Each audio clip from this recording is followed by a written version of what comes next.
Hey everyone, I hope you're doing well and staying safe during this time. If you're new here, welcome to the channel. Like I said, thank you so much for checking me out. If you haven't done so, please make sure to hit that subscribe button just right below the video. Cool, thank you so much. I really do appreciate it. And if you're returning, welcome back. Thanks again for your support. I truly do appreciate having you here. Dr. Albert Metz wrote up a report. He was paid $600 an hour, by the way, by the SEC, which means this is paid for by taxpayers. $600 an hour to create a 100-plus page report that came to the conclusion that XRP's price results from developments surrounding Ripple specifically. So another way to say that, Ripple controls the price of XRP effectively, rather than following the broader crypto market. That is the absurd claim that is being made by Dr. Albert Metz. Ripple has responded to a recent supplemental report followed by Dr. Albert Metz, and does not want that to be able to that submission to be part of the case. They want to have it thrown out effectively. And the SEC has now responded. I'm going to share with you what the SEC had to say. But first, I'm going to share with you opinion from attorney James Filan, member of the XRP community, and also opinion from attorney Jeremy Hogan, who of course runs the very popular YouTube channel Legal Briefs. And it's ridiculous. I tell you what, I might be able to hammer this one out relatively quickly. Because look, sometimes these videos where I have to talk about the legal stuff, they go on for like 20 plus minutes, some of them anyway, because there's so much to cover, so much nuance. In reading through this, I got to tell you, it was highly repetitive, and so it's I don't think it has to be like a 20 or 30 minute video. I suspect it won't be. I mean, I never know how long videos will be when I hit record. But the parts that are in here are very interesting, so fear not. But before going any further, I do want to be clear. I do not have a legal or financial background of any kind. I'm not offering legal or financial advice. And you definitely should not buy or sell anything because of anything I say, alright? I'm just an enthusiast who enjoys making YouTube videos about crypto topics, but just as a hobby. And just for fun. And so I got some dead trees in my Moon Lambo hands right here. I highlighted the parts that I found to be most interesting, and just several parts over this 6-page document. And I did make a few notes because I want to make sure when it comes to legal stuff, that I don't forget points that flow in my Moon Lambo brain at the time. So shout out to James Filan first for sharing this document. He's always on the ball and sharing all these filings with the XRP community. And so he wrote the following. The SEC has filed its response to Ripple's motion to strike the Metz supplemental expert report. And there is this article from the Crypto Basic, which I think did a good job summarizing a lot of what's in here. After requesting a 2-day extension, the Securities and Exchange Commission has finally responded to Ripple's motion to strike the supplemental expert rebuttal report from Dr. Albert Metz. The SEC requested that the court deny Ripple's request to strike the supplemental rebuttal report because the motion was only established to prevent Dr. Metz from giving his expert opinion about the lawsuit. According to the SEC, the decision to preclude Dr. Metz's opinion on the matter should be decided by Judge Annalisa Torres, adding that Ripple's motion to strike the rebuttal report disregards the procedure. Notably, the Securities and Exchange Commission accused the blockchain company of trying to use its motion to solicit for unfair advantage in the litigation, where certain experts' opinions will be imperative to the trier of fact. And here's what attorney James Filan had to say after he read through this 6-page document. He wrote, "What a poorly written response. It's repetitive, a sign of a weak argument. It wrongly accuses Ripple of failing to follow proper procedure when the failure was the SEC's, and, almost comically, offers to consent to reopening a deadline the SEC blew. And what deadline is being referenced here? Well, I will go to the document real quick since he brought it up. This is the SEC's legal filing. I believe it's the top of page 5. Here we go. If defendants genuinely want to explore or address Dr. Metz's supplemental report, the SEC consents to briefly reopening expert discovery to allow for additional deposition questioning of Dr. Metz and or the issuance of additional reports from the Ripple rebuttal experts. And so Ripple does have a couple of people that they've hired as experts, and they have ripped Dr. Metz's report to shreds. But here, the point being, the SEC is proposing reopening expert discovery. No thanks. I'm thinking Ripple's not exactly going to be a fan of that. Here's what attorney Jeremy Hogan had to say about this. The court allowed each expert witness to submit a report and then a rebuttal report only. So the SEC does a second rebuttal report and calls it a supplemental report. And so Ripple moves to strike it. No, serious, that's basically what's going on here. No, really. So, folks, do you see what the SEC is doing here? They're trying to game the system. They're not respecting the rules of the court. Each side gets to file one rebuttal report, and the SEC wants a second rebuttal report, so instead of calling it a rebuttal report, they call it supplemental. But it is a rebuttal report. I read through the damn thing. It's a rebuttal, folks. I can tell you that right now. I had a separate video where I was talking about that too. And so XRP Crypto Wolf, member of the XRP community, wrote to Jeremy Hogan here and said, WTF is the SEC trying to do with all this back and forth with Ripple besides delaying the lawsuit? They must be packing their XRP bags. Jeremy Hogan responded, did you see footnote number 1?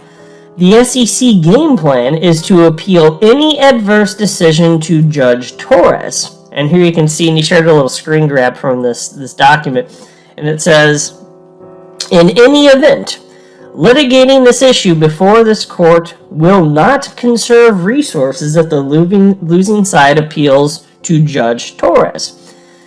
And so this, to be clear, what was filed by the SEC, what's being referenced, and I'm going to run through, like I said, some key parts that I highlighted. This was written, of course, to Judge Netburn. But either side can appeal if it doesn't go the way that they want. And the SEC has made it pretty clear in so many words that if it just doesn't go their way, and it probably won't go their way, then they're going to appeal to Judge Torres. Because they're a bunch of little crybabies. That's basically why. Then, somebody named XRP Ninja wrote to attorney Jeremy Hogan and said the following. A question for you, sir. Although comical, is it such in United States law that the judge would be limited on how they could react to this sort of behavior, given that it's a government body and therefore protected in some way, thus allowing the SEC to fumble without the need to worry? And Jeremy said the following, which I found highly interesting. He wrote, a government entity is not supposed to be given any favors, but I literally heard a judge the other day that he is biased towards prosecutors who are in front of him because they have no economic incentive to lie or break the rules. That's kind of disturbing. I'm not surprised that there are some that would feel like that, some judges that would feel like that, but to think that there can't be other motivating factors that could lead to bias of a prosecutor is completely absurd. That's offensive. That's not the stance a respectable judge should have. It should be a level playing field in that judge's mind going into the courtroom. Just saying. Wow. Now, I will say, though, it does seem to me that Judge Knepper and Torres have been, on the whole, rather fair as far as this case has gone. And frankly, most of the pretrial stuff has been favorable to Ripple, so we can't complain that much, really, right? And then somebody else named I Lost My XRP in a Boat Accident, which is a hilarious name, by the way. That's a name on Twitter. I lost my XRP in a boat accident. It says, so is this normal, abnormal, disrespect to the judge, case suicide? It's a good question. Is it disrespect to the judge? Because, again, they're going outside the rules of the court. Reasonable question. Jeremy says, not having the SEC expert address something that was obviously coming from Ripple's experts was a mistake. Now they are trying to fix it. And that's not a good position to be in. And then Centrist on Twitter wrote to Jeremy and said, are the SEC lawyers trying to pull a fast one? If Ripple lawyers didn't call it out, would the judge let it slide? And Jeremy Hogan says, we'll see. I don't think Judge Knepper is the slap you upside the head type of judge. If she strikes the SEC's extra report, it will be done professional and with tact. So now let's get into this bad boy. And I don't think it's going to take me too long to cover this thing, probably just several minutes or so.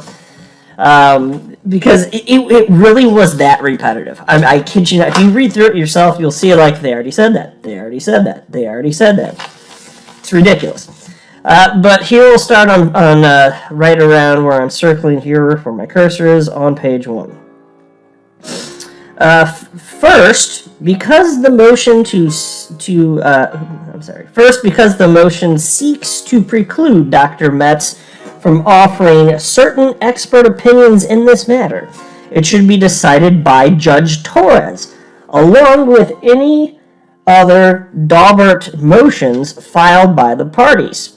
The motion disregards that procedure. Now, so here the SEC is hinting that they will appeal to Judge Torres if necessary, if they lose on this motion.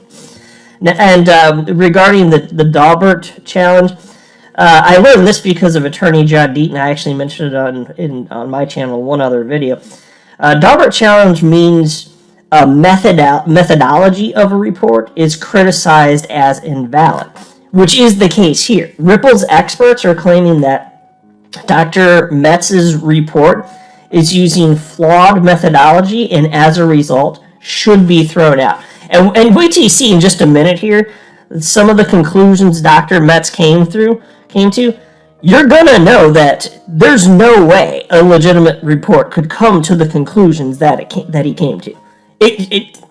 I will take the word of Ripple's experts. This thing, like at least this should be thrown out. Moving forward, SEC writes. Second, defendant's motion is an attempt to obtain an unfair advantage in this complex litigation where expert testimony will be critical to the trier of fact. Defendants want two of their rebuttal experts to be able to criticize Dr. Metz's methodology for not including a certain empirical economic analysis, which defendant Ripple's rebuttal experts did not conduct, while preventing Dr. Metz from offering testimony. So, right, Ripple's rebuttal experts did not conduct that analysis. Ripple's experts didn't conduct the same analysis as Dr. Metz because he used flawed methodology. Why would they conduct the same analysis using flawed methodology, SEC? You asshat lawyers. Like, what are you even talking about? Why would they do that? You think that's a strong argument? Do you think the judge is an idiot? I don't know. Sometimes I feel like with some of the stuff I've read from the SEC, actually a lot of it, if I were the judge, I'd start to maybe feel a little bit offended. Maybe that means I shouldn't be a judge. But it's so offensive. Like, it just is. Like, they're questioning, I'd take it. because some of what they've said over the last year plus, have been so absurd. It's like they're questioning the intelligence of the judge. Like, I wonder if I can pull a fast one over this judge. That's what I imagine is going through these little asshats' heads. All right, now down to this part. This was mentioned twice. This is an example of some of the repetition within this thing. Where's the spot? It's towards the bottom. I have it highlighted on my page. I was going to try and show you guys where I start reading here for those of you looking at your screen. It's somewhere around here. Oh, the fourth line. Oh, yeah, here we go. The supplement. There we go. The supplemental report shows that, but for the XRP price reaction to the positive Ripple news announcements identified in the initial METS report, the price of XRP would rarely have exceeded 2 cents during the relevant period. 2 cents, folks. That's what I'm saying. I'm going to say more on this in just a second, but this is what I'm saying. Anybody that knows anything about crypto and has been, if you've been in the space for even a little bit of time and you've looked over any sort of chart history, you know this isn't true. You know this isn't true.